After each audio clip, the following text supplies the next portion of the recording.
Thousands of city workers, they are walking the picket lines right now. We are breaking down how this huge strike is going to impact you. And you're going to have to pay more to park across the city. How high rates are going up starting today. Plus. And to welcome Philadelphia. The WNBA makes an historic announcement. Philly is getting a new home team to root for. Now comes the big decision. What should we call her? Oh. Those stories and more on today's edition of The Lineup. It's Tuesday, July 1st, 2025.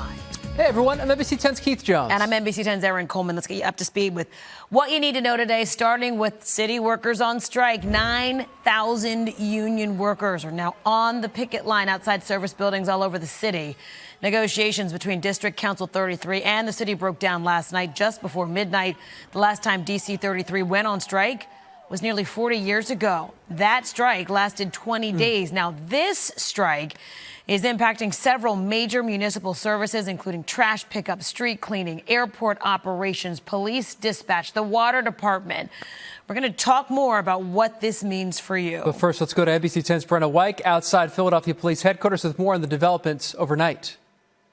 We've been talking about the possibility of a strike for weeks now, and the day is finally here. Dozens of workers are out here on the picket line today, posted up outside police headquarters on Broad Street. Cars are honking in support as they drive by, hearing chants of DC 33. They started picketing at midnight, demanding better wages and improvements to their pensions.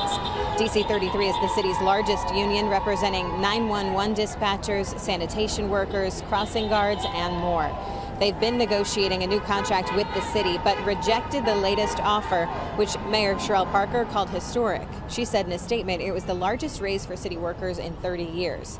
The union's president says it is not enough for his members to live in the city. Sometimes you got to take a step backwards and take multiple steps forward.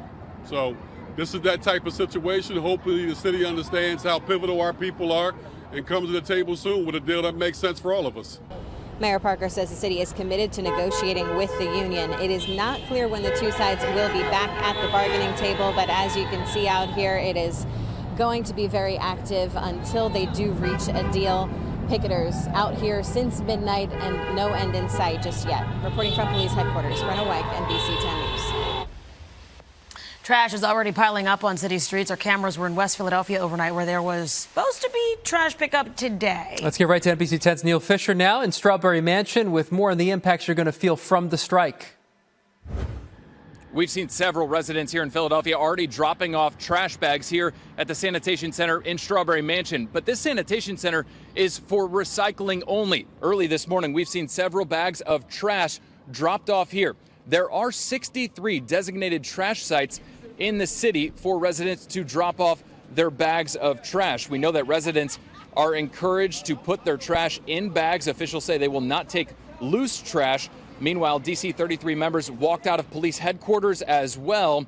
We know that police officers are now answering calls at the 911 center. And if you're calling 911, you may have to wait longer to be answered, but you are told not to hang up. Other areas that will be impacted are the water department, Parks and Recreation, and the airport. There is a lot of confusion early this morning on where residents need to drop off their trash and where they need to drop off their recycling. Of course, we have a whole list on our free NBC 10 app of where residents can drop off their trash and where residents can drop off their recycling. Reporting in Strawberry Mansion, Niel Fischer, NBC 10 News. A crash involving a freight train could impact your commute. Set to suspending service on the Lansdale-Doylestown line until further notice because of a crash involving a train and a pickup truck.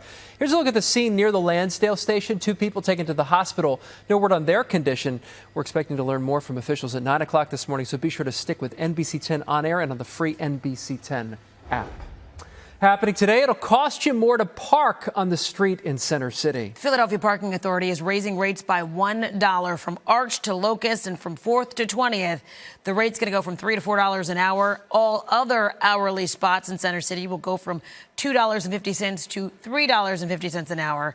The agency says it's making the change to help encourage more turnover in parking spots. Pennsylvania lawmakers failed to pass a state budget by the midnight deadline. However, Governor Shapiro says he believes an agreement will be reached, quote, very soon. The $50 billion budget would increase spending for Medicaid and education. To pay for those increases, Shapiro proposed legalizing recreational marijuana and regulating some gambling games. And, of course, state lawmakers are also weighing whether to set aside $300 million for mass transit. SEPTA is already planning fare hikes and service cuts for buses, trolleys, and some regional rail lines. The Democrat-controlled House approved the funds, but the Senate hasn't taken up a vote. The Republican Senate Majority Leader has said that the number is, quote, difficult to reconcile. And happening today, a ban on styrofoam containers and those single-use plastics. They go into effect in Delaware. So this is actually from a 2022 law that former Governor John Carney signed. Lawmakers cited environmental and health risks in backing the law. Ban also includes plastic stirrers and picks. Plastic straws are banned from being handed out at restaurants unless they are requested by a customer. An historic announcement. The WNBA is expanding into Philadelphia. I was there in the room when the league made it official. Welcome, Philadelphia, officially to the WNBA.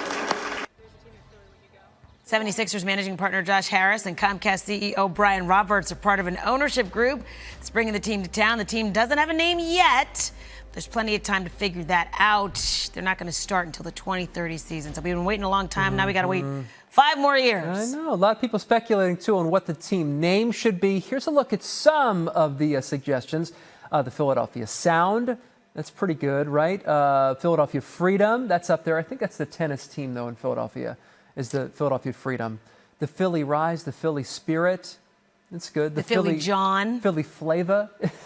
What, top left right there? Like Flava Flav? I don't think that's going to happen. I don't think so either. Philadelphia Johnettes. I kind of like Philly John. Philly John's great. Philly John. Because ultimately, we were talking about this, like you want to sell jerseys too. And I'm rocking a Philly John jersey. 100%. Cool. Yeah. And it's something that is unique to Philadelphia. This area, yeah. Who else says John? Right? The Phillies say John, probably, right? They're starting July on a win streak. Not only did they beat the Padres last night, they also got Bryce Harper back in the lineup. Yeah, happening tonight. The Phillies' newest addition will make his major league debut. Look at this guy here. The team introduced Tugger in a video posted on social media yesterday. He's their new service pup in training. The 2-month-old yellow lab will eventually help to support a veteran with a disability. Tugger is named for the late Phillies closer Tug McGraw, who is also a U.S. Marine Corps reservist. And tomorrow you can watch the Phillies close out their series with the Padres right here on NBC 10. Coverage begins at 1. Then be sure to join us after the game for NBC 10 News. Yeah, there's 3 more days until the party on the Parkway. Wawa Welcome America is getting ready for the big 4th of July concert on the Ben Franklin Parkway featuring LL Cool J and Jasmine Sullivan. Erin will be on the stage for that, hosting it. We're excited. NBC 10, the proud media partner of Wawa Welcome America. Today there's free admission to several museums. The Wagner Free Institute of Science. If it's called the Free Institute of Science, are they always free? It could always be free. Carpenter's Hall also, Paul Robeson House and Museum. It's also movie night on the mall. You can find our full guide to Wawa Welcome America events on NBC10.com and also the free NBC 10 app. Hey, a lot of us, right? We try to avoid those honeybees, but their work, of course, is vital. So a lot of people talk about, and their population has been declining, we've been reading about. A man from Tacony made a decision a few years ago to do his part, and now he's showing NBC 10's Matt DeLucia. Bees, great for your garden, not so much in your home. Today we're going to be removing some honeybees. That's Craig McCorkle. I started keeping bees in the spring of 2019. And that's his apiary on his roof in Tacony. This is Liberty Bell Beekeepers. Honeybees are an integral part of our agricultural system. To live without them would greatly change the way our food system works. And maybe they know that, which is why they help themselves. Here we are at an apartment complex right up there on the 3rd floor. That is where the bees have colonized. There's a small hole. So we gear up and go inside. It's free for you. And it zips up and then the veil comes up and over. So this is how we find the bees. That's all heat from the colony. So you know the colony is right there. Yep. After cutting up the floor, there they are. So how long do you think this took to build? Somewhere about a month. And these sharp critters think we are the intruders. There's a sting. So I'm going to turn this vacuum on. The vacuum transfers the bees into a special cage, keeping them alive. How many you think are in there? Oh, 5,000-6,000 maybe. 6,000 bees? Yeah, probably. And out of all of them, I'm looking for the queen. which is like finding a needle in a haystack. It's the queen bee right there. So we put her in a special clip and set her aside. They know she's in there. Right. They can smell her signal. Now, you might think this job sucks, but there is something special about it. Yeah, most people never get to see something like this unless they keep bees, obviously. Just touch them? Yeah. Gently. Oh, wow. It's a weird feeling. Kind of scoop one off. I can feel it moving. Yep. Wow. And when it's all said and done, it's time to move from this spot in Phoenixville back to Philly, where Craig breeds them and sells them. I'm going to just dump most of the bees right into this box. I love doing what I do. I mean, I'm always smiling. A sweet gig that I managed to escape without a sting. On to the next one. In Phoenixville, Matt DeLucia, NBC 10 News. He commits fully. Matt was pretty brave there. That's what I'm saying, yeah. You know, like, yes, you're like in all the gear, but to go, barehanded. Yeah. And touch the bees and let them crawl on you. It's a whole different skill set that Way to I didn't go. know people had. Way Yeah, to go, amazing. Matt. Yeah. All right, that does it for today's edition of The Lineup. For Erin Coleman, I'm Keith Jones. You can get NBC 10 News updates right here on the NBC 10 app. You can also catch us weekdays from 5 to 7 a.m. Watch TV. Have a great day.